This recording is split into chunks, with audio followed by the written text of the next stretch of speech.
What is up guys, Jack here, and today I have a slightly different video for you. This is actually going to be my iPhone 5 revisited video. So yes, the iPhone 5 is an old phone now. It's got the iPhone 5S out to replace it, but it's still a very good phone, and I wanted to sort of give you my opinions after I've been using it for quite a while. I didn't have this when the iPhone 5 came out. I bought this just after the 5S came out and got a very good deal on it, but throughout that time I've sort of really used it a lot. Obviously it's my daily phone, so I've got a good idea of what I believe is good about it and what I think Apple should have obviously made a bit better, and what they need to make better when they release the iPhone 6.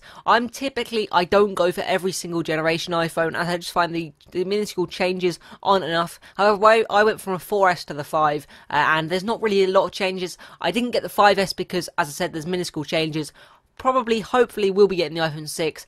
It obviously does depend on if they've made enough changes and how much it is, and if I can get a decent price for my 5, so I can sort of make enough money up to buy the iPhone 6. Without further ado, let's head straight into this video. So I'm sort of going to be splitting this up into sections. I've got 5 different sections here. I've sort of got my likes and my dislikes, and then just some different ones. So the first one here we're going to talk about is the build and sort of how it's shaped up through the time I've been using it. So the iPhone 5 is predominantly made of glass and aluminium, and it's very, very nice. I do love the build quality, and I really do like metal and glass phones. So the next phone I want to try out is the HTC One M8, naturally, as it's a very similar build quality phone. And going from the 4S to the 5, you can notice the difference, as it is, as I said, made of metal. It's a very nice phone, and due to the fact it's made of metal, I've got the white variant, obviously. You don't actually really pick up any scratches or anything on at least the metal part of the phone. And obviously in some of these shots I was getting here whilst I was outside, I didn't really have any worries about putting it down on concrete or stone or anything like that, as most of these scratches or anything that goes onto the metal in the back you can actually just rub off very easily. So it's a very nice build quality.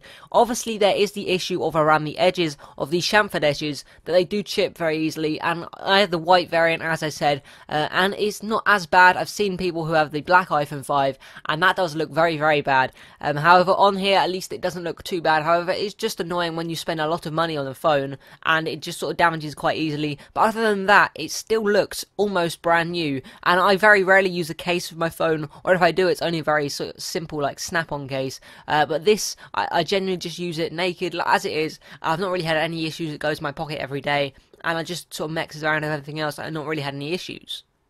So the next thing I'm going to talk to you about is the camera. So the camera is 8 megapixels, and it's sort of was slightly improved from the 4S. It's not the best camera out there, and I would like to see it obviously improved when Apple release their next phone, because the iPhone 5S has the same camera, or it's ever so slightly improved. However, it gets the job done. It takes some okay snaps, and if you're in decent lighting like I am now, and you can get your focus on the picture that you want, then you can get some pretty good shots. And I've been definitely impressed with it. Obviously, as I said, I would like to see a better megapixel camera, just a better quality camera, such as a 12 megapixel camera in the next iPhone. But that's just one of the things I think. Here's some shots I just got whilst I was filming. You can see they're okay. Obviously it does compress them down when I shot them across my computer. But this is just basically talking about the camera. I think it's okay, but it definitely has got room for improvement, and definitely Apple could do something to make it a bit better.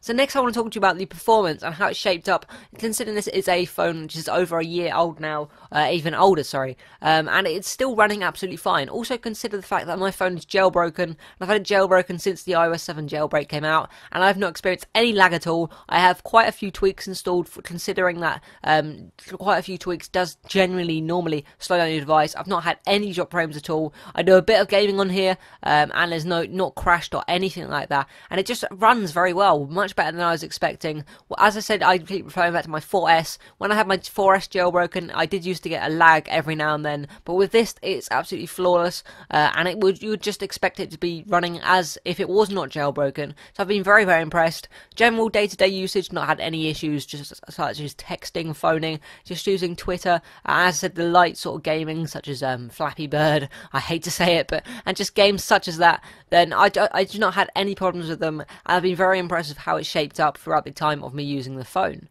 So that's sort of just been my opinions on the performance and how it's shaped up in the time I've been using it, and it's been very well. It's shaped up very well considering how old the phone is. So next up, we just have my general likes about it. Couldn't really categorise these as there wasn't really much to say, but it's just generally what I like about the phone. So I really like the size of it. The 4-inch screen is just right in my opinion. The maximum sort of size I like to go up to is about a 4.7-inch screen, but anything bigger than that I find is just too big in your hand.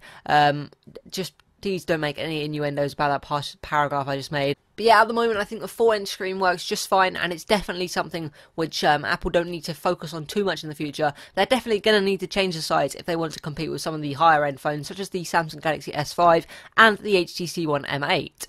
So also, just something else is the build quality, as I mentioned earlier, so I won't spend a lot of time on that, but I really do like the build quality of the iPhone 5.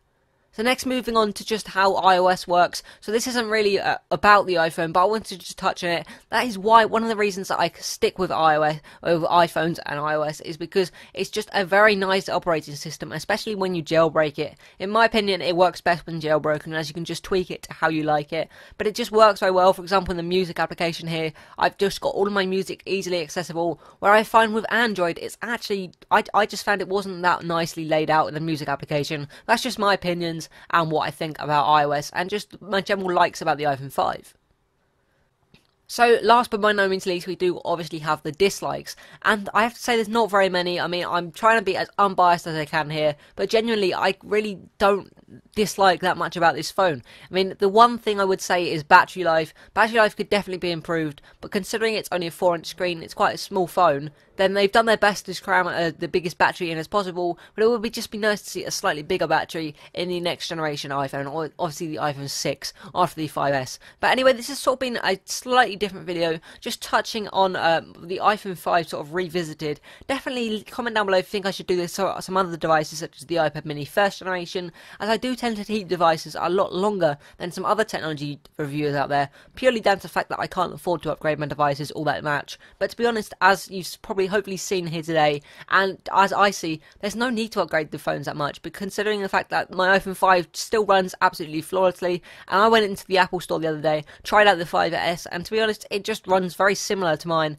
Obviously there's the slight improvements, and there's the Touch ID obviously, but I'm happy with my 5 at the moment.